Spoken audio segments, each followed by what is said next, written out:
Hello and welcome to programme report card. मैं हूं Alina Farooq Sheikh. Programme में आज हम डिस्कस करेंगे मोटरवे ज्यादती केस में जो मरकजी मुलजिम की गिरफ्तारी हुई है वो एक मुअम्मा बन गया है। अब ये भी सवाल उठ रहे हैं गिरफ्तारी की गई है या फिर मरकजी मुलजिम ने खुद सरेंडर किया है। इस पर अपने तज्जियाकारों की राय जानेंगे। लेकिन सबसे पहले जनाब, मुल्क में सियासी दर्जा हरारत बढ़ने लगा है क्योंकि 2 दिन रह गए हैं। It's show time for opposition. देखना है वो किस तरह से अपना एजेंडा आगे बढ़ाती है और जल्द से जुलूस करने जा रही हैं, आवाम के हुकूक के लिए कितनी आवाज़ बुलंद करते हैं और कितनी पावर है। लेकिन दूसरी जानिब हुकूमत की नर्व्स का इम्तिहान है। देखना है कि हुकूमत किस तरह से सारी सिचुएशन को डील करती है। इजलास भी हो रहा है जी, हिकमत अमली तय की जा रही है हुकूमत की जानिब से कि वो आगे क्या करेंगे, किस तरह से सिचुएशन को डील करेंगे। अपोजिशन के हम उसकी एहतजाज की बात तो कर ही रहे हैं, लेकिन यहाँ पर आपको ये भी बताते चले कि इस्लामाबाद में भी एक धरना और इसी तरह का एहतजाज जारी है सरकारी मुलाजमीन की तरफ से। उसके ऊपर भी आपसे अपडेट्स शेयर करते रहेंगे गाए बगाए। लेकिन कमिंग बैक टू अपोजिशन का 16 अक्टूबर का जलसा, जनाब, अपोजिशन इल्ज़ाम लगा रही है कि पंजाब भर में हुकूमत की तरफ से क्रैकडाउन किया जा रहा है और मुस्लिम लीग नून और पीपल्स पार्टी के खासकर कारकुनान हैं जिनको गिरफ्तार किया जा रहा है और बैनर्स उतारे जा रहे हैं जो जलसे से मुतल्लिक हैं या पीडीएम से मुतल्लिक हैं। कॉर्नर मीटिंग्स पर छापे मारे जा रहे हैं। इवन यहाँ तक कि कहा है खुर्रम दस्तगीर साहब ने कि जो नए सरबराह आए हैं गुजरावाला पुलिस के, उनको ये टास्क दिया गया है कि उन्होंने गुजरावाला जलसे को रोकना है। तो अब हमने आज पूछा है दूसरी जानिब, बल्कि हुकूमत की तरफ से तो ये हिकमत अमली आई है कि अगर कोई कानून की खिलाफ वर्जी हुई तो फिर हरकत में आएगी हुकूमत, लेकिन उसके अलावा कोई रोक टोक नहीं होगी। तो हमने आज पूछना है ये अपने एनालिस्ट से कि जो दो कैफियत हैं कि हुकूमत की तरफ से तो इजाज़त है लेकिन क्रैकडाउन भी हो रहे हैं, अपोजिशन इल्ज़ाम लगा रही है। खुर्रम दस्तगीर साहब ने कैटेगोरिकली कहा है कि जी रोकने का टारगेट दिया गया है पुलिस के हेड को। तो किसका मौक़िफ़ दुरुस्त है, हुकूमत या अपोजिशन? और पैनल पर आज हमारा साथ दे रहे हैं हसन निसार साहब, मज़हर अब्बास साहब, मुनीर फारूक साहब, इरशाद भट्टी साहब और शहजाद इकबाल साहब भी हमें ज्वाइन कर रहे हैं। आपसे गुफ्तगू का आगाज़ करते हैं। शहजाद इकबाल साहब, वज़ीर आज़म इमरान खान वो तो खुद जलसे धरने सब कुछ कर चुके हैं, कहते हैं जी इजहार राय करना किसी भी फॉर्म में हो, जलसे धरने आवाम का हक होता है। तो फिर जिस तरह की रिपोर्ट्स आ रही हैं और कहा जा रहा है कि जलसों को रोकने की कोशिश हो रही है, इसको कैसे देखते हैं आप? देखिए, दोनों बातों में कुछ ना कुछ सदाकत है। हुकूमत ने जलसा करने की इजाज़त दे दी है कि आप जलसा करें। इमरान खान ने तो मुझे याद है अपनी पहली जो तकरीर थी पार्लियामेंट में उसमें कहा था कि हम आपको धरना देंगे, हम खाना पहुंचाएंगे, आप धरना दे के दिखाएं। और अभी 3-4 रोज पहले भी जब इमरान खान साहब का बयान आया था तो उन्होंने यही कहा था कि आपने 2 साल तक जलसे करें, इससे हुकूमत घबराने वाली नहीं है। तो हुकूमत ने ऑब्वियसली इजाज़त तो दी हुई है, वो कह रहे हैं कि आप आएँ अपोजिशन को और एहतजाज करें, एहतजाज आपका हक है। लेकिन दूसरी तरफ से चाहे जो भी हुकूमत हो, चाहे वो इस वक्त तहरीक इंसाफ की हो या कभी किसी और की, वो इंतजामी लेवल पर ये कोशिश करते हैं कि अपने मुखालफिन का जलसा कामयाब ना होने दें। उसमें कोई ज्यादा करता है, कोई कम करता है। अरेस्ट भी किए जाते हैं लोकल वर्कर्स को ताकि वो लोगों को मोबिलाइज ना कर सकें। ट्रांसपोर्ट को रोकने की कोशिश की जाती है, सड़कें बंद की जाती हैं कंटेनर लगाकर ताकि लोगों की आमदोरफ्त को जो है वो मुश्किल बनाया जाए। फिर पकड़ धकड़ की जाती है, बैनर्स उतारे जाते हैं। ये किसी ना किसी सतह पर होता है। अब ये आप कह सकते हैं कि किसी की तरफ से ज्यादा किया जाता है, किसी की तरफ से कम किया जाता है। अभी जो कुछ देर पहले प्रेस कॉन्फ्रेंस आई हसन इकबाल और शाहिद खान अब्बासी साथ की, उसमें तो वो कह रहे थे कि बाकायदा पुलिस को जो है ये टास्क दी गई है, पुलिस गर्दी हो रही है और हमारे लोगों को पकड़ा जा रहा है इसको नाकाम बनाने के लिए। खुर्रम दस्तगीर साहब ने भी गालिबन पुलिस चीफ के ऊपर इस तरह का इल्जाम लगाए। तो मेरे ख्याल से एक हुकूमत ने इजाजत तो दे दी है, बट ये हुकूमत कभी भी नहीं चाहेगी, तहरीक इंसाफ की हुकूमत ये कभी भी नहीं चाहेगी कि एक बड़ा जलसा हो, कामयाब जलसा हो। और जहां पे वो इंतजामी रुकावटें खड़ी कर सकते हैं उसकी वो कोशिश करेंगे। और अब ये ऑपोजिशन के ऊपर है कि देखना है कि वो लोगों को किस तरीके से निकालते हैं, किस तरह से मोबिलाइज करते हैं। लेकिन यही बुनियादी फर्क है ना इरशाद भट्टी साहब। पीटीआई की हुकूमत, वजीर आज़म इमरान खान इस बात को समझते हैं और कहते आए हैं कई दफ़ा कि जो हुकूमती इदारे इंतज़ामिया उनको पोलिटिसाइज नहीं करना चाहिए और इस तरह से सियासी कार्रवाइयों के लिए उनको नहीं करना चाहिए इस्तेमाल। तो अब जब गिरफ्तारियां हो रही हैं, अपोजिशन इल्ज़ाम लगा रही है, हम देख भी रहे हैं किस तरह बैनर्स उतारे जा रहे हैं, तो ये तो फिर उस बात की नफ़ी हो जाती है। पहली बात मैडम शेख, बहुत अच्छी बात है जलसे की इजाज़त दी, कोई रुकावट ना डालने का फैसला जो हुकूमत कह रही है। अपोजिशन का हक है कानून के अंदर रहकर एहतजाज करना, जलसे जुलूस रैलियां करना। दूसरी बात है कि ये पकड़ धकड़ इल्ज़ामात, पुलिस पर जलसा जलूस रोकने का इल्ज़ाम, ये बैनर्स उतारने, ये एफआईआर्स करवाने, ये क्रैकडाउन, ये पुलिस गर्दी, ये वैसे तो हमारे अब सियासी कल्चर का हिस्सा बन गई है, हर सियासी हुकूमत करती है। लेकिन इमरान खान साहब ने कहा था, बताया था कि 126 दिन वो खुद धरना दे के जा चुके हैं, सारी जिंदगी वो सड़कों पे रहे हैं, 22 साल सड़कों पे रहे हैं। और दूसरी बात है वो इस हक में थे कि कंटेनर भी देंगे, खाना भी देंगे और फैसिलिटेट भी करेंगे। अब लेकिन वो मैंने जैसे कहा ना कि ये हमारे कल्चर का हिस्सा बन गया। नवाज शरीफ साहब और बेनजीर भुट्टो साहबा के एक दूसरे के खिलाफ जलसे जुलूस हों और मार कुटाइयाँ आपके सामने है, तारुल कादरी साहब के 2 धरने और हुकूमती रवैया आपके सामने है, इमरान खान साहब का धरना, लॉकडाउन। अच्छा, वो खान साहब का पता है खान साहब अपने लोगों को क्या कहा करते थे? जत्थों की शक्ल में आए, जो रुकावट आए हटा देना, जो सामने आए उसे फेंटा लगा देना। वो खान साहब का पुलिस अफसरों के नाम ले लेकर धमकियां देना, डीसी स्टेडियम तुम्हारे बाप का है, आईजी मुझे पता है तुम क्या कर रहे हो, पंजाब पुलिस के गुल्लू बट्टो तुम्हारा हशर नशर कर दूंगा। और फिर पुलिस को फेंटियां भी लगी। अच्छा मैडम शेख, ये नहीं होना चाहिए, मैं इस हक में हूं, नहीं होना चाहिए, बिल्कुल नहीं होना चाहिए। लेकिन वक्त कितनी जल्दी बदल जाता है, वक्त कितनी जल्दी बदलता है। आज मैं देख रहा था सारे मुस्लिम लीगी आज गिले कर रहे थे, ऊपर से नीचे तक शिकायतें लगा रहे थे। ये मॉडल टाउन में तजावजात हटाने गई थी इनकी पुलिस। मॉडल टाउन में सिर्फ तजावजात, 14 बंदे मार दिए इन्होंने। परवेज खटक बहैसियत वजीरे आला केपीके से जलूस लेकर आ रहे थे, ये टूल प्लाजा पर उनकी लाठी चार्ज और आंसू गैस और फेंटियां लगा लगा के इनको बाहर दी। ये हमारे अली अमीन गंडापुर साहब जो है ये सड़कों पे भागते नजर आए लॉकडाउन में। अच्छा, उस्तादों को फेंटियां शहबाज शरीफ साहब के दौर में, नर्स खवातीन असातिज़ा को फेंटियां, नर्सों डॉक्टरों को फेंटियां, ताजरों को फेंटियां, नाबीनाओं को फेंटियां माल रोड पर लिटा लिटा कर। जैनब कातिल की गिरफ्तारी के लिए कसूर में लोग निकले, बुनियादी नुक्ता फिर वही है। मारी। ये तो तब्दीली है ना, इसी कल्चर को तो बदलने के लिए आए थे। मैडम शेख, इसी वही बात कर रहा हूं, इसी कल्चर को खत्म करना था ना। ये जैनब कातिल को पकड़ने के लिए इhtजाज के लोग निकले, 2 बंदे मार दिए, सीधी गोलियां मार दी।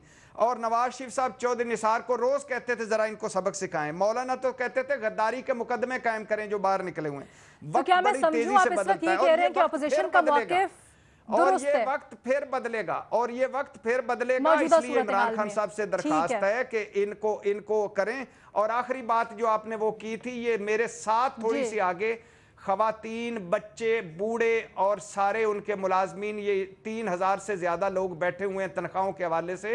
हुकूमत को चाहिए प्लीज आकर इनको इंगेज करें। उनमें हम केपीके से भी हैं, पंजाब से भी हैं, पूरे मुल्क से हैं और बड़े दुखी हैं लोग। तो हुकूमत 50-60 वजीर हैं, 4 घंटे हो गए अभी तक कोई भी नहीं आया, तो इनके करीब आए, इनकी बात सुने और इनके मुतालबात हल करें। मुज़ाकरात के लिए किसी ना किसी को भेजना। हाँ ठीक है जी, हसन निसार साहब। देखें, रुकावट न डालने का हुकूमती फैसला अच्छा है। नंबर 2, बैनर्स उतरवाने, पकड़ धकड़, पुलिस गर्दी का इल्ज़ाम रूटीन मैटर है। नंबर 3, रह गया खुरम दस्तगीर का कि उसने क्या कहा, तो वो तो कुछ ना कुछ कहता ही रहता है आजकल, और तो सवाई ज़ुबानों के और तो इनके पल्ले है कुछ नहीं। आखिरी बात यह है कि गुजरांवाला नून लीग के चंद मखसूस मराकज़ में से एक है, इसलिए मेरा ख्याल है हुकूमत कोई दौलतियाँ झाड़ेगी भी तो रीज़नेबल शो ज़रूर हो जाएगा। ठीक, मज़हर अब्बास साहब, आपसे कुछ देर पहले शेख रशीद साहब आए, गुफ्तगू करते हुए उन्होंने कहा कि जी मैं तो इस बात का इतराफ़ करता हूँ कि 126 दिन हम लोगों ने मुल्क की तारीख में सबसे बड़ा धरना दिया, जलसे किए, लेकिन उसका हुआ कुछ नहीं, जाना फिर भी हमें अदालत ही पड़ा इस हुकूमत को गिराने के लिए। तो घबराने की कोई ज़रूरत नहीं है। लेकिन फिर हमें नज़र आता है कि हुकूमत इसके ऊपर इजलास भी कर रही है, वुज़रा हर थोड़ी देर बाद आ जाते हैं, प्रेस कॉन्फ्रेंसेस करते हैं, बयानात देते हैं। तो ये जो कॉन्फ्लिक्ट है इसको कैसे देख रहे हैं आप? देखिए, मेरा ख्याल है अपोजिशन का इतराज़ दुरुस्त है, और उसकी एक बड़ी वजह यह है कि हुकूमत ने फैसला तो किया है कि जलसे की इजाज़त होगी, लेकिन क्या अब तक जलसे की इजाज़त दी गई है? नहीं दी गई। वही टिपिकल इंतज़ामिया और पुलिस का रवैया जो हम हर गवर्नमेंट में देखते रहे हैं। चेहरे बदल जाते हैं लेकिन निज़ाम वही चल रहा है, वही अंदाज है, डिले करते जाओ। मेरा ख्याल है 24 घंटे पहले शायद इजाज़त दे देंगे, अब जाहिर है उन्हें अंदाज़ा है 24 घंटे पहले कौन सा स्टेज बनेगा, किस तरह का स्टेज बनेगा। तो ये बिल्कुल सर, बिल्कुल अज़मा बुखारी साहबा ने अभी बताया 3 दिन से डीसी ऑफिस के चक्कर लगा रहे हैं, एनओसी नहीं मिला अभी तक। वही कह रहा हूँ कि ये टिपिकल माइंडसेट है। देखिए इंटीरियर मिनिस्टर कौन है, जो मुशर्रफ दौर के थे, ब्रिगेडियर एजाज शाह। ये आधी कैबिनेट वही है जो मुशर्रफ के पीरियड की थी। तो ये अंदाज जो है ये, और गवर्नमेंट को हटा दें, ये पुलिस और इंतज़ामिया का टिपिकल अंदाज है। ये करेंगे उसी अंदाज में करेंगे, कोई एफआईआर नहीं काटेंगे, बंदों को उठा के बंद कर देंगे, जो एक्टिविस्ट हैं उनको इधर उधर कर देंगे, डिटेन कर देंगे, रुकावटें खड़ी होंगी। ये जलसे रोकने का एक हमेशा से एक अंदाज रहा है, वही अंदाज रहेगा। लिहाजा ये जब कहते हैं, गवर्नमेंट ने अपने लेवल पर कहा ताकि गुडविल बने कि जी हमने जो है देखें जलसों की इजाज़त दे दी। अगर इजाज़त दे दी तो पहले दिन जब उन्होंने तय किया था कि गुजरांवाला में जलसा होगा तो आप इजाज़त दे देते। कभी वो PMLN के किसी डिसिडेंट को ले आते हैं, महमूद रशीद साहब उनके साथ बैठ के करते हैं कि पहले उन्होंने इजाज़त मांगी थी। ये जो सारे अंदाज हैं ये सब आजमाए हुए हैं। मेरा ख्याल है कि गवर्नमेंट गैर ज़रूरी तौर पे नर्वसनेस का शिकार अपने आप को कर रही है। ये बिल्कुल एक, अगर जलसों करने हैं अपोजिशन को करने दें। हर वज़ीर, हर दूसरा वज़ीर जो है वो आके वही बातें कर रहा है, कोई उसी अंदाज में बात कर रहा है। लगा दें, 1-2 मिनिस्टर्स को लगा दें, वो काउंटर करते रहें।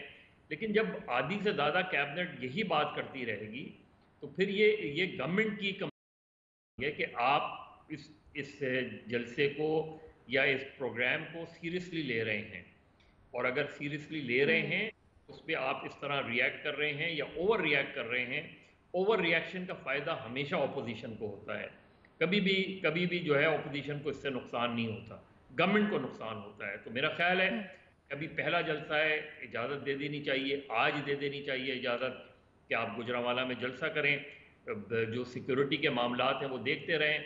अब आप कोरोना की आड़ में, दूसरी आड़ में मुकदमात बनाना, उठाना, डिटेन करना, इससे ऑपोजिशन को नुकसान नहीं होगा, मेरा ख्याल है फ़ायदा होगा। ठीक है। अच्छा मुनीब साहब, ये बड़ी दिलचस्प बात है, गिरफ्तारियां तो SOP की खिलाफ वर्जी पर हो रही हैं व्हाटएवर, लेकिन फिर बैनर्स भी उतारे जा रहे हैं, बोर्ड्स, होर्डिंग्स उतारे जा रहे हैं। उसका एक तो जवाब थोड़ा सा नहीं समझ आता। दूसरी बात ये कि जब हम ये बात करते हैं गिरफ्तारियां हो रही हैं, क्रैकडाउन हो रहे हैं, तो क्या इनसे जलसे जुलूस इस तरह के रोके जा सकते हैं? असर क्या होगा इसका? बिस्मिल्लाहिर्रहमानिर्रहीम। ये कुछ 3-4 बातें। एक तो ये कि ये कह देना कि जी हमने इजाज़त दे दी है, जितने मर्जी जलसे कर लें। इजाज़त हुकूमत ने ठीक है एक मुनासिब हद तक तो देना होता है, लेकिन वैसे हर एक का राइट है, एक राइट होता है प्रोटेस्ट करने का। आप प्रोटेस्ट कर सकते हैं, जलसा भी कर सकते हैं, वो कानूनी तौर पर आपका हक है। हाँ, वो नक्शे अमन ना हो और कोई आप इंतशार उससे ना फैले, बाकी आप जलसा जुलूस करें, बिल्कुल ठीक है। उसका एक प्रोटोकॉल होता है, उसे फॉलो किया जाए। जो इस वक्त हो रहा है वो रिवायती है, वो पहले भी हुकूमतें करती रही हैं। कंटेनर्स पहले भी लगाए जाते थे, अगर आज भी लगाए जाएंगे तो वो नॉर्मल है। अगर पहले जलसों को उनको तोड़ने के लिए, रोकने के लिए लोगों को ट्रांसपोर्टर्स को कहा जाता था जी कि गाड़ियाँ ना दो, ये ना करो, वो ना करो, अगर आज भी किया जा रहा है तो इट्स पार्ट ऑफ रूटीन। ये होता है, हुकूमतें करती हैं, इंतज़ामिया करती है, ये एक सेटल्ड किस्म का एक स्टैंडर्ड ऑपरेटिंग प्रोसीजर आप इसे कह लें। So there is nothing new about it. हाँ, जो फ़र्क है वो फ़र्क सिर्फ 2-3 चीज़ों में है कि अभी तक ये एक तहरीक है या जलसा है कि हमने जलसा करना है। जलसा करने से, इस जलसे के होने से ना हुकूमत गिर जाएगी ना कुछ होगी। आप इस जलसे को या कराची में होने वाले जलसे को या कोयटा में होने वाले जलसे को, अभी तक ये जलसे हुए नहीं हैं, अब तक आप इनका कंपैरिजन नहीं कर सकते 2014 के फ्रॉड और साजिश से। वो एक फ्रॉड था, बहुत बड़ा फार्स था। 2014 में वो एक बहुत बड़ी 2 नंबरी थी जो हमारे मुल्क की तारीख के अंदर की गई। वो जो भी कुछ था, फिर 2016 में उसका हमने उसके रेप्लिकेट होते हुए देखा, उसकी एक कोशिश थी। इस्लामाबाद लॉकडाउन, अभी भट्टी साहब ने जिक्र किया, परवेज़ खटक साहब को पताशे बांटने इस्लामाबाद नहीं आ रहे थे, वो हमला आवर हो रहे थे एक फेडरल कैपिटल के ऊपर, उनको रोका गया तो ठीक रोका गया। आज अगर दोबारा ये ऑपोजिशन यही करती है कि इस्लामाबाद में जाके निज़ाम हुकूमत बंद करती है, तो बिल्कुल ठीक है, इनके साथ भी वही सलूक होना चाहिए। और ये किसी को इजाज़त नहीं होनी चाहिए कि वो मुल्क का निज़ाम ख़राब कर दे, मुल्क को चलने ना दे। राइट वहाँ तक है जहाँ से किसी और का नाक शुरू होता है, वहां तक मेरा हक है। कोई भी राइट, बेशक वो फंडामेंटल हो, कानूनी तौर पर मैं आपको अर्ज कर रहा हूं, वो एब्सोल्यूट नहीं हो सकता कि जी बस मुझे तो आज़ादी है जी, मैंने तो प्रोटेस्ट करना है। मैं बिल्कुल प्रोटेस्ट करूंगा, लेकिन मैं जब आपके घर का रास्ता रोक लूंगा, आपका निज़ाम तबाह कर दूंगा, आपके बच्चे स्कूल नहीं जा सकेंगे, आप दफ्तर नहीं जा सकेंगे, आप अपने घर ग्रोसरी नहीं ला सकेंगे, मैं गंद फैला दूंगा आपके घर के बाहर, मुझे कोई कानून आइन प्रोटेक्ट नहीं करेगा वहां पर। मैं दोबारा कहूंगा कि अभी तक ये एक प्रोटेस्ट है, इसको प्रोटेस्ट के तौर पर लें या इसको जलसे के तौर पर लें, बिल्कुल करिए, नॉर्मल है। लेकिन जो वो 2 नंबरी थी, वो जो फ्रॉड था, वो कुछ नहीं था। हाँ, model town is a separate thing. Model town में जो कुछ हुआ वो उस वक्त की हुकूमत का बहुत बड़ी रौनक थी। इन्होंने कहा जी हमने ताहिरुल कादरी को सबक सिखाना है। ताहिरुल कादरी साहब को सबक सिखाते सिखाते बंदे कैजुअल्टीज हो गई। अब उनका एग्जैक्ट फिगर 20 है, 22 है, 18 है, जितने भी है, लेकिन एक जान भी अगर गई तो बड़ा जुल्म हुआ। वो हुकूमत ने गलत किया और वो उनकी रौनक थी जो उनके सामने। लेकिन बाकी जो था ना, वो तो 2 नंबरी थी, और वो ऐसी 2 नंबरी थी कि उसको आज तक कुछ जस्टिफाई नहीं कर सका। आज आप पीटीआई के लोगों से पूछें वो क्या था, आपको अंदर खाने बताएंगे कि जी हमें तो पता ही नहीं था वो फलान था। इमरान खान साहब का आर्गूमेंट कहा था जी 4 हल्के खुला दो। क्यों भाई, आप आसमान से उतरे हुए हैं? पूरी दुनिया के लिए अलग कानून है, आपके लिए अलग कानून था, क्यों? ये 2 नंबरियां जब तक हम इन्हें प्रोटेक्ट करते रहेंगे, इनको जस्टिफाई करते रहेंगे, कोई फायदा नहीं है। आज जो हो रहा है ये हुकूमतें करती हैं। ठीक है, यही मैं जल्दी से आगे लेके चलती हूँ। आगे मैं भट्टी साहब क्विकली आपका जवाब चाहूंगी। तो फिर क्यों ये जो प्रोटेस्ट है ये हुकूमत के आसाब पे सवार है? क्या ये वो कॉन्फिडेंस है जो कि मरियम औरंगजेब को कुछ देर पहले हमने देखा बोलते हुए कहती हैं बस आखिरी दमों पे है हुकूमत, या वो मरियम नवाज की लाइन जिसमें वो कहती हैं जनवरी से पहले चली जाएगी, क्या ये कॉन्फिडेंस नर्व्स पे हुकूमत के सवार है? ये भी एक 2 नंबरी है। ये जो एक ब्लफ कॉल है, एक अपने वर्कर को हौसला देने की एक कोशिश है। और मैं नहीं समझता कि 2014 का सारा कुछ 2 नंबरी था। मैं इससे मुत्तफिक नहीं हूँ, ये गलत बात है। हर बंदे को ये मुनीब साहब ने ये बिल्कुल ठीक कहा कि जो लॉकडाउन करने आए, जो आके जत्थे बना के हुकूमतें गिरवाने आए, उनके साथ यही सलूक होना चाहिए। 100% एग्रीड, बिल्कुल होना चाहिए। धरनों से हुकूमतें नहीं जानी चाहिए और ये इस तरह नहीं होना चाहिए। लेकिन ये कह देना एक पूरे तबके को, एक पूरे पार्टी को, एक पूरे जद्दोजहद 26 दिनों को कि ये 2 नंबरी थी, ये बहुत बड़ी एक ज्यादती है। 2 नंबरी थी तो उस वक्त 2 नंबरी के खिलाफ अलमे बगावत हुकूमत ने क्यों बुलंद नहीं किया? उस वक्त क्यों मुशाहिदुल्लाह को फारिग कर दिया था वजीर से कि वो इस्तीफा दे दें और फारिग हो जाए, क्योंकि उन्होंने कह दिया है कि धरनों के पीछे कोई था। और फिर उसके बाद क्यों नवाज शरीफ साहब उसके बाद आए? ये बात ये कि 2 नंबर ये लोग हैं जो आज भी जो हमें अपनी 2 नंबरियों में शामिल करते हैं और 2 नंबरियां करते हैं इस कौम के साथ। और ना पूरी जद्दोजहद थी, धरनों से अलग बात है। वो सबसे बड़ी साजिश थी, वो कोई जद्दोजहद नहीं। बड़ी 2 नंबरी हो रही है, ये नहीं 2 नंबरी हो रही। ये तो मैं कब कह रहा हूं कि ये 2 नंबरी हो रही है? मैं कब कह रहा हूं? पूरा लपेट दिया, पूरा लपेट दिया आपने कि वो फलाना 2 नंबरी थी। आप सबूत लाए, कल अदालत में आए, तशरीफ लाए और कहें कि 2 नंबरी। अदालत ने बता नहीं था दिया भट्टी साहब, वो जो आपका पॉइंट आ गया, भट्टी साहब का पॉइंट 1 मिनट आ गया। आपके ये 2 नंबरी साहब उस कमीशन ने क्या बता नहीं था दिया? नासिर मुल्क साहब के कमीशन ने क्या बता नहीं था दिया कि 2 नंबरी है, कोई धांधली नहीं ठीक हुआ, ये गलत हुआ, ये ठीक हुआ, ये गलत हुआ, ये ठीक हुआ, ये के बाद चला गया था मामला। भट्टी साहब आपका पॉइंट आ गया, मुनीब साहब को क्लैरिफाई करने दें। भट्टी साहब की जज्बात की मैं कदर करता हूँ, मैं सिर्फ ये अर्ज कर रहा हूँ कि उस वक्त जो कुछ भी हुआ उसके नतीजे में भट्टी साहब ने कहा मैंने सुप्रीम कोर्ट जाके क्या करना है। सुप्रीम कोर्ट ने तो अपना फैसला बता दिया, उस कमीशन ने बता दिया भाई कोई मुनज़्ज़म धांधली नहीं हुई, कुछ नहीं हुआ। इर्रेगुलरिटीज पहले भी थी, आज भी हैं और आगे वाले इलेक्शंस के अंदर भी होंगी। आज जो कुछ हो रहा है, ये जो अपोजिशन कर रही है, मुझे तो कोई डाउट नहीं है कि अपने मफाद के लिए नहीं कर रहे, हर कोई अपने मफाद के लिए कर रहा है। इमरान खान साहब कौन से दर्द में गए थे? 2014 में कौन सा दर्द था किसी को? बड़ी जिद्दोजहद हो रही है? नहीं, वो एक साजिश थी एक हुकूमत को गिराने की। अगर ये साजिश करेंगे आज 12 जमातें कि हम इस्लामाबाद पहुंच जाएंगे और हुकूमत को गिराएंगे, I will be the first one to condemn them कि ये गलत कर रहे हैं। There is no justification for it, और किसी के पास कोई गुंजाइश ही नहीं है कानून के अंदर। ये क्या तरीका है? मैं एक आम पाकिस्तानी हूं, मैंने अदालत का प्रोसीजर फॉलो करके अपनी अपीलें फाइल करनी है। मैं कहूं नहीं जी मैं सुपर ह्यूमन हूं, मुझे तो, मेरे लिए तो अलहदा कमीशन बने, मेरे लिए तो अलहदा काम हो, क्यों?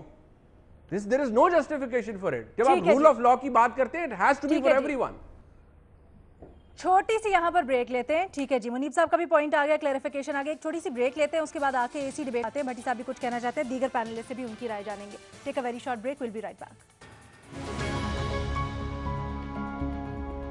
परसों होने जा रहा है जी पीडीएम का पहला जलसा गुजरावाला में, और उससे पहले कहा जा रहा है अपोजिशन की जानिब से कि हुकूमत क्रैकडाउन कर रही है, ना सिर्फ उनके कारकुनान को गिरफ्तार करी है पंजाब भर से, बल्कि बैनर्स होर्डिंग्स भी उतारे जा रहे हैं। ये गुफ्तगू चलते चलते 2014 के धरने तक आ पहुंची, और मुनीब साहब और शायद भट्टी साहब अपनी अपनी राय का इजहार कर रहे थे। मजहर अब्बास साहब, पहले आपसे शुरू करते हैं, उसके बाद बाकी पैनल को भी राय लेते हैं जी। देखिए, 2014 तक हम आए क्यों? 2013 में जो इमरान खान ने डिमांड की थी, अब तो उस डिमांड को इलेक्शन कमीशन को फौरी तौर पे एड्रेस करना चाहिए था। इलेक्शन कमीशन में वो 4 हल्कों की पिटीशंस जो है इंटरटेन होनी चाहिए थी, लेकिन गवर्नमेंट हमेशा ग्रेस दिखाती हैं। अगर उस वक्त नवाज शरीफ साहब उन 4 हल्कों पे फैसला कर लेते तो मेरा ख्याल है हम इस धरने तक आते ही नहीं, ना मॉडल टाउन होता, ना 126 दिन होते। ये गवर्नमेंट जब एक मेजॉरिटी लेकर आती है तो वो उसको ग्रेस दिखाना चाहिए, नहीं दिखाया नवाज शरीफ साहब ने। लेकिन जो हॉलमार्क ऑफ 2014 है, वो पार्लियामेंट का वो फैसला है कि हम किसी भी तरीके से किसी तीसरी कुव्वत को, इस हुकूमत को गिराने नहीं देंगे। अब उस पार्लियामेंट में कौन था ऑपोजिशन में? उस पार्लियामेंट में ऑपोजिशन में जो है वो पाकिस्तान पीपल्स पार्टी थी। हुकूमत किसकी थी? नवाज शरीफ की थी। शदीद इख्तलाफात थे दोनों के। आपने देखा कि पार्लियामेंट के अंदर चौधरी निसार और चौधरी एतजाज हसन के दरमियान जो गुफ्तगू हुई, ठीक है, लेकिन उसके बावजूद जी। भी सबसे बड़ी बात यही थी कि उस वक्त की अपोजिशन ने उस वक्त के नवाज शरीफ या उस वक्त के वजीर आजम का साथ नहीं दिया, उस वक्त की पार्लियामेंट और हुकूमत का साथ दिया। कि उस वक्त नवाज शरीफ साहब ने जनरल राहील शरीफ को यह कह के कि आप जाके इमरान डॉक्टर ताहिरुल कादरी से बात करें, एक बड़ी सियासी गलती की थी। उस वक्त ये जब जनरल राहील शरीफ और नवाज शरीफ साहब की एक मैराथन मीटिंग हुई थी, उसकी तफसीलात का इस वक्त नहीं है, लेकिन वो हैरान कुन है। लेकिन अहम बात यही है कि आज अगर ऐसी कोई सिचुएशन होती है, अगर ऐसा कोई धरना होता है, तो उस आज की अपोजिशन पार्लियामेंट में क्या पोजीशन लेगी? आज की अपोजिशन तो मुकम्मल तौर पे उस सड़क पर होगी और हुकूमत अकेली होगी जी। क्या उस वक्त अगर पार्लियामेंट गिराने की बात आएगी, हुकूमत गिराने की बात आएगी, ठीक है जी, अपोजिशन उस तीसरी कुव्वत की सपोर्ट करेगी या पार्लियामेंट के साथ खड़ी होगी? यही अहम बात है कि हमें हुकूमतों को उनके टेन्योर्स पूरे करने देने चाहिए। तनकीद करें, प्रेशर लाएं। बिल्कुल सही कह रहे हैं माजिद साहब। महंगाई के खिलाफ धरना करें, हुकूमत से डिमांड करें कि महंगाई को खत्म किया जाए। हुकूमत से डिमांड करें कि जो है वो सियासी कैदियों को, नैब को विक्टिमाइज करने से रोका जाए। इसी गुफ्तगू को, ठीक है मतलब इसी गुफ्तगू को आगे बढ़ाते हैं, बाकी एनालिस्ट का पॉइंट भी ले लेते हैं। मेरा ख्याल है अब शहजाद साहब जिस तरह माजिद साहब कह रहे हैं, क्या इमरान खान साहब, क्योंकि वो गुजर चुके हैं, तो पर्दे के पीछे पर्दे के आगे क्या होता है उनको सब हकायक का पता है, क्या ये इन रियलिटीज का इदराक होना उनको थोड़ा सा बॉदर कर रहा है?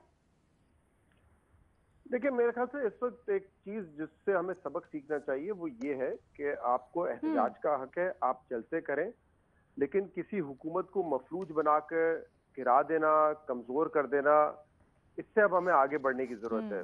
आज वजीर आजम इमरान खान को अंदाजा हो जाएगा कि जब ऑपोजिशन सड़कों पे निकलती है, जलसे जुलूस करती है, तो उससे जब सियासी अदम इस्तेकाम पैदा होता है तो मईशत पे उसका कितना असर पड़ता है। और आप देख रहे हैं पिछले 2-3 हफ्ते से स्टॉक मार्केट, क्योंकि एक बैरोमीटर है आपके सेंटिमेंट्स का, इन्वेस्टर्स के सेंटिमेंट्स का, वहां पे भी यही नॉइज है इस वक्त कि खौफ की फिजा है कि जाकर इमरान खान साहब को भी यही उस वक्त कहा जाता था कि चाइनीज प्रेसिडेंट ने आना है, मईशत का मसला है, आप जलसे धरने करें।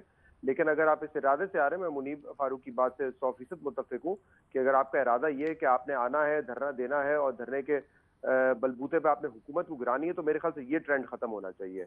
और बदकिस्मती की बात है कि उस वक्त इमरान खान को नहीं समझ आया था। आज ऑपोजिशन जिसमें बड़े सीनियर सियासतदान मौजूद हैं, वो भी ये बात नहीं समझ रहे हैं। यहाँ पर ऑब्जेक्टिव एक सिंपल है उनका कि उनके ऊपर केसेस हैं, वो उनको बॉदर कर रहे हैं और वो चाहते हैं कि हुकूमत जल्द से जल्द गिरे। ठीक है जी, गुफ्तगू जारी रहेगी एक छोटे से ब्रेक के बाद। ब्रेक के बाद खुशामदीद। हसन निसार साहब की तरफ पॉइंट लेके चलते हैं। ये सारा कुछ डेमोक्रेसी में होता है। शैम डेमोक्रेसी में नहीं होता। This is what I want to say. हाँ, ये ढोंग है, सारा फ्रॉड है टोटल डे वन से। भट्टी साहब, जो भी है जिस तरह भी है, पिस तो आवाम रही है ना एंड में। पहली बात तो ये है कि जो हसन निसार साहब ने जो बात कही, एक जो जुमले दो कहे, बिल्कुल 100% बिल्कुल ठीक कह रहे हैं कि जमहूरियत कोई एक भी, मैं अक्सर कहता हूं, कोई एक भी ये जो मौजूदा लॉट में फिर रहे हैं ये जमहूरिये, इनमें कोई एक भी जमहूरी लवाजमात पूरे करता हो, कोई एक सियासतदान तो बता दें, नंबर 1। नंबर 2, मेरा कहने का मकसद ये है कि 2014 था, 2014 में अगर फ्रॉड था, 2014 में अगर फ्रॉड था तो खुदा के लिए उस वक्त हुकूमत थी मियां मोहम्मद नवाज शरीफ साहब की। मियां मोहम्मद नवाज शरीफ साहब को जब कोई खड़े हो जाना चाहिए था और जमहूरियत पर पार्लियामेंट उनके साथ थी, खड़े होकर कहना चाहिए था कि ये इससे आगे नहीं जाना। जब वक्त रकू आता है उस वक्त आप सजदों में चले जाते हैं। तो अब ये सारे झूठे हैं, मुनाफकत कर रहे हैं, 2 नंबरी कर रहे हैं सारे। अच्छा, मजहर अब्बास साहब कुछ कहना चाह रहे हैं, मैं क्लोज करने में उनका कमेंट ले लूं जल्दी से, फिर मैं मुनीब साहब का भी। जी मजीद साहब। भट्टी साहब, आपने अभी खुद शुरू में ये बात की थी कि इमरान खान 22 साल सड़कों पे रहा है, 22 साल की जद्दोजहद की है। आज हम इमरान खान की विक्ट्री को शैम डेमोक्रेसी से ताबीर कर रहे हैं। यानी इमरान खान भी तो इसी, जो भी अगर इसको शैम कहें, जो भी कहें, इमरान खान भी तो इसी की पैदावार है। इमरान खान को वोट किस पे पड़ा है? इन्हीं 2 पार्टियों की गवर्नमेंट्स की नाकामियों का वोट इमरान खान को पड़ा है। ठीक है, ये क्या तब्दीली नहीं है? एक तीसरी पॉलिटिकल फोर्स खड़ी हुई है, या इसको भी हम शैम कहेंगे? अगर ये जो चीज है, यही प्रोसेस होता है, यही ट्रांजिशन होती है, इसी तरीके से चीजें आती हैं। बात आपकी इमरान, आप उसकी जद्दोजहद को नेगेट कर रहे हैं। और ट्रांजिशन 22 साल 73 साल की ट्रांजिशन इमरान खान ने सीखा क्या है? हसन साहब कुछ कहना चाह रहे हैं। मुल्क 73 साल से ट्रांजिट में है। मेरे पड़पोतों के पड़पोतों के लिए अगर कुछ हो जाएगा तो सुभान अल्लाह भाई, 4-5 नस्लें तो खा गए हैं, हम भी गोर किनारे पहुंच गए। अभी ट्रांजिशन ही नहीं मुक रही, इसलिए कि 34 साल मार्शल ला रहा, बेहतरीन इंतकाम है। कहां से आएगी? 8-10 साल बाद ओ यार, इन्हीं की वजह से रहा सर। हर 10 साल बाद ये बदबख्त किसी जोगे होते, ये नौबत ही ना आती। नौबत क्या नहीं आती? 58 में क्या हुआ था? आपने मार्शल लॉ क्यों ये लगा? चोरों डकैतों के टोले होते हैं, तंग आके आ जाते हैं उनको। लगा 77 में मार्शल लॉ क्यों लगा? 99 में मार्शल लॉ क्यों लगा? आप चीजों को सारी तोंदें सारी पगड़ियां इकट्ठी हुई, फिर आप शेरवानियां, तोंदें और पगड़ियां क्यों करते हैं? फिर बहसियत उसकी गवर्नमेंट को जो है वो अप्रिशिएट क्यों करते हैं? इसीलिए करते हैं ना कि एक बेहतर चीज आई आपकी नजर में, उनके मुकाबले में बेहतर आदमी आया है। मैं नहीं करता अप्रिशिएट। इसी तरह तो प्रोसेस आगे बढ़ता है। चलिए ठीक है जी, भुट्टो हम नवाज यहाँ शरीफ पर के बारे में भी कहते माजरत हैं के साथ लेसर अपने- इवल, जी अब भी लेसर इवल। वो 73 साल हो गए, 74 साल। जायजा ले लें सर, 74 साल में ट्रांजिशन और 73 साल ट्रांजिशन, भाई सदके जाऊं, 73 फ्लाइट ही कोई नहीं आगे, तो एयरपोर्ट उखड़ा हुआ है, 73 साल में ट्रांजिट आपने- में रहो। 73 साल में फिर रुकावटें भी तो देखें हसन साहब। आप मुझे बताएं कि 67 में कोई अपनी- रुकावट नहीं, ये खुद रुकावट है। ये बद किरदार हैं, ना जमहूरियत ना ये अमरीयत, बद किरदार हैं, कपड़ा और मकान। ये नाहिल हैं। ये सब बद किरदार होंगे तो मुझे ऑल्टरनेट भी तो बता दें आप। ये बड़ा अहम पॉइंट है। ऑल्टरनेट पे आप खामोश होते हैं। ये नहीं तो कौन? वो मिलके बताऊंगा मैं। नहीं, आप Solution पब्लिकली क्या है? लाहौर आ जाएं, पब्लिकली बताएं ना। लाहौर आ जाएं, बता दूंगा। हामी हैं। सर गुफ्तगू को करें टाइम यहाँ नहीं पर होता बैठ ना के, इतना। बसा देते राम ये सर। ज्यादा बोलने का शौक सर है कोई मुझे, बात नहीं, हम otherwise यही बैठे हैं बता यहाँ दूं। पर। सर बिल्कुल, आपके पास प्लेटफॉर्म मौजूद है, हम आपको पूरा वक्त दे रहे हैं। कर लें, इस पे कल बात कर लें। ओ यार, हमारे जूते, पाँव में जूते नहीं भाई है, बात सर सुनो। पर कपड़ा नहीं है। ये आप सही है। और अच्छा। जमहूरियत अमरीयत छोड़ो, रोटी कपड़ा मकान दे दो। रोटी कपड़ा मकान दे दो, जमहूरियत अमरीत छोड़ो। चलिए ठीक है, ठीक है, एक काम करते हैं, एक काम करते हैं, वैसे ही ना कहा। अभी इस डिबेट को यहाँ पर क्लोज करते हैं इस वादे के साथ कि हम कल दोबारा आएंगे, इसी पैनल के साथ आएंगे और फिर हम सॉल्यूशंस तलाश करेंगे। बड़ी अच्छी गुफ्तगू की, हसन निसार साहब के पॉइंट्स भी बहुत अच्छे थे, मजहर अब्बास साहब, भट्टी साहब, मुनीब साहब सब डिबेट कर रहे थे, लेकिन ये नहीं तो क्या, आगे क्या करना है इसके ऊपर हम डिस्कशन करेंगे। कल दोबारा आपसे मुलाकात होगी, फीडबैक जरूर शेयर कीजिए।